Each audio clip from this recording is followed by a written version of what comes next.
Sunday. KC locked into the AFC's 4th seed, and they're going to rest a lot of their starters. It is also all 32-day, meaning we are going to touch on every single team in the NFL. We've got news, we've got breakdowns, and of course we're going to talk about those teams that are headed to the playoffs. But let's get this all started with the top NFL insider, Adam Schefter. Mahomes starting for Alex Smith and the Chiefs this week. Is this his audition to be the Chiefs starter next year, Adam?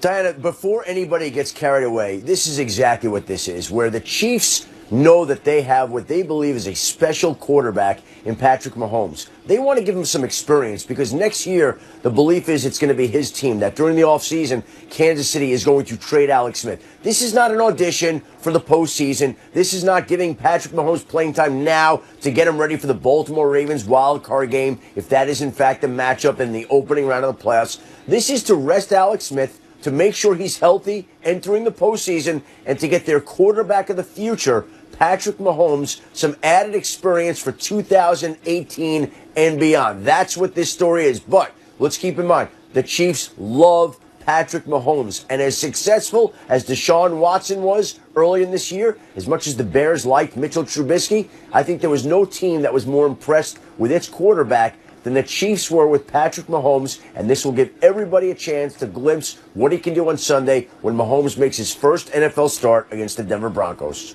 All right, Shefty, good clarity there. Stay right there because we're going to go back to you, Adam, in just about 5 minutes. Hello, everybody. Welcome into NFL Live. We got three-time Super Bowl champ Teddy Bruschi here on the desk. We got insider Josina Anderson right next to me, along with some of our top reporters around the country that are going to join the show in just a little bit.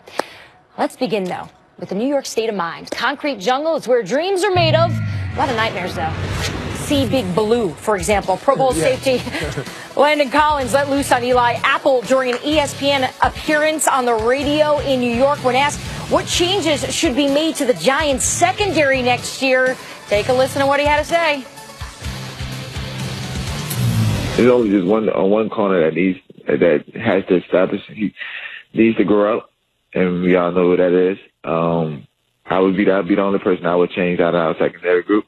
Besides the other two guys, DRC and Jackrabbit, I love those two guys. They play hard. They love what they do. But that first pick, I don't think he's a cancer.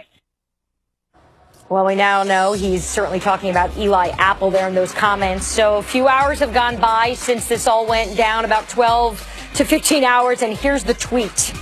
Just a couple of minutes ago, I met with Coach Spags and Eli this morning, that being Eli Apple, and I apologize for the things I said yesterday.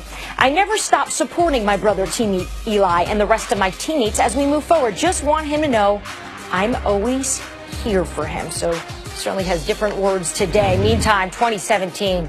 Oh boy, for the Big Blue, it has been drama-filled. Starting in the Week 5 loss to the Chargers, of course, Odell Beckham Jr., Brandon Marshall both suffered season-ending ankle injuries. Then in October, the Giants had discipline issues with the secondary as their corners both suspended for violations of team rules.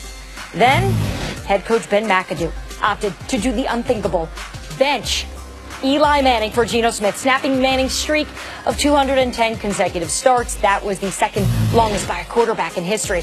And shortly after that, the team fired head coach Ben McAdoo and GM Jerry Reese. McAdoo's firing marked the first in-season coaching change for the New York Giants since 1976. So our Josina Anderson has been in touch with Landon Collins over the last few hours. So Josina, what else can you share with us? Well, I mean, this morning when I spoke to him, I was trying to get further perspective on the interview that he had with ESPN New York. And I wanted to see if he was kind of going to stick by those comments initially. And he basically told me that he feels like at that point that Eli Apple had checked out. He talked about the game this past Sunday and said there were times when it was made aware to him that Eli Apple was on the sidelines, sitting down, not being engaged, not standing up, not participating. And he was saying, that's not what we need on this defense. We need everybody, no matter what the record is, to be fully involved, fully trying to give their best, just like he is. Obviously, he's been named a Pro Bowler, and he's a leader, and he knows that his comments resonate. And I even said to him, do you not mitigate that feeling knowing some of the personal stuff that Eli Apple is going through, especially with his mom having the brain surgery and all the things that have been put out recently in that NJ.com article about some of the family strife that is, you know, obviously their personal business and things like that. And at that point, he was saying no, because he had reached a point of loss of patience. This is a discussion that has not just been happening the last few weeks, not this season. This is a discussion that has been happening since Eli Apple came on the team, feeling like he needs to let go of certain relationships in that circle so his focus can be on his professional matters. Now, obviously, since then, he's put out that tweet. And part of what was our conversation, Teddy, was, you know, listen, everybody is not perfect. And even though, Landon, you were able to overcome certain adversity in your own situation, which, again, is his private business, okay, that doesn't mean that everybody overcomes that and perseveres through that at the same rate. So I'm not shocked to now see, even based on that part of our conversation, that he has now come out and put this on Twitter, that he apologizes, because, lastly, it goes, I think, with the tone that Landon is trying to set in that locker room. When Ben McAdoo was fired, he said, I don't speak bad on my coaches. I don't speak bad on my teammates. That is the persona of who he is and what he's also trying to project now. He's not perfect. He can get mad, too. You see what I'm saying? And things can get on his nerves. But, you know, he apologized, and that's good for him. Teddy, what was your first reaction when you heard his comments? My first reaction was hearing the word cancer is pretty bad. It's almost like calling another player soft. There's certain terms that really strike a chord with players in the locker room, and cancer is definitely one of them, because it's implying that what you are doing or the way that you are acting is affecting other people. It is spreading to other people, and they're not liking what's happening. So what I'll say this is about football players, especially when you're current football players on a team, you're not patient people. You're not very patient. When a problem needs to be fixed, you aren't doing the right thing in cover two, you need to fix it immediately before you see that very same play again. Something happens in a various other situation. You're not getting your workouts in. You get told it's addressed. You need to fix it right away. When a leader like a Landon Collins comes up to a player like a Eli Apple maybe and tries to mentor him, let's say, or tries to help him with his problems, that captain, that leader, then would expect for those problems to eventually show improvement. And you try again, you try again, and you try again. When you see the same thing over and over again, you get irritated. So you think this was his final straw, Josina? You think at this point, Landon's like, there's nothing else that's going to change Eli Apple, so I'm going to talk about it publicly? I definitely think he was at that point as of this morning. Yeah. For sure, because I asked him about it. I said, even if he changes himself, if he evolves in the offseason, will you give him another chance to show that improvement? And I think at that point, that's where he was. But he's since had some time to think about it. But I also think it's important to say that this is not just Landon Collins making these comments. I mean, I got some text, not going to say from whom this morning, again, talking about Eli saying, not a pro in many ways, problems with character, work ethic, practice habits, does not love the game, has to go. Yep. And this is not even from Landon, but I think it's important not to pile up also on Eli, because I want to say this, as someone's been in the locker room, talked to Eli, he's always been respectful. He's always, talked to me when I've needed to talk to him. And so I do believe that he has the ability to grow. It's just a tough situation. He's a first rounder. There's a lot of pressure. I think he still deserves another chance to try to show himself. Jojo, you're right, because I will say this. There are certain positions and certain skill groups that you really have to give patience to also. I said football players aren't patient, but coaches will be when you're a quarterback or, say, a pass rusher, a great pass rusher, or a cover corner. Cornerbacks don't grow on trees. Good cornerbacks don't grow on trees. Now, however, it isn't good when you hear someone say he doesn't love the game.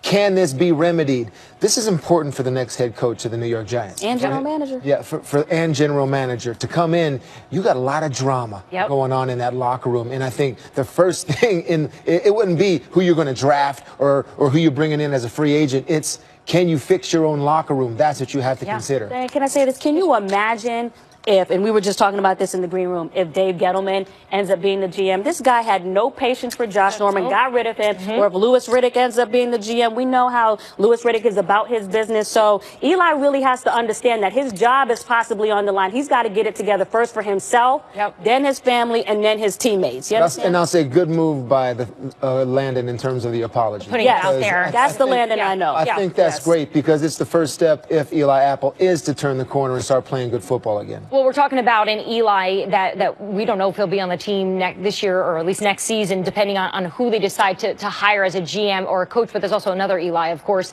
in that locker room who hasn't been able to avoid the drama either. And that, of course, being Eli Manning. All the problems this season. And here's what he said recently. He said he still wants to play for the New York Giants. He said he's up for competition because he knows that's probably what's going to happen. Take a listen to what the 37-year-old had to say. I don't know what's going to happen. I don't think anyone does. Obviously, there'll be some changes next year. New GM. You don't know who the head coach is going to be and what's going to happen there. I still feel strong and excited about each week of preparing and playing and making plays and competing on Sundays. So I think I still have good football in me.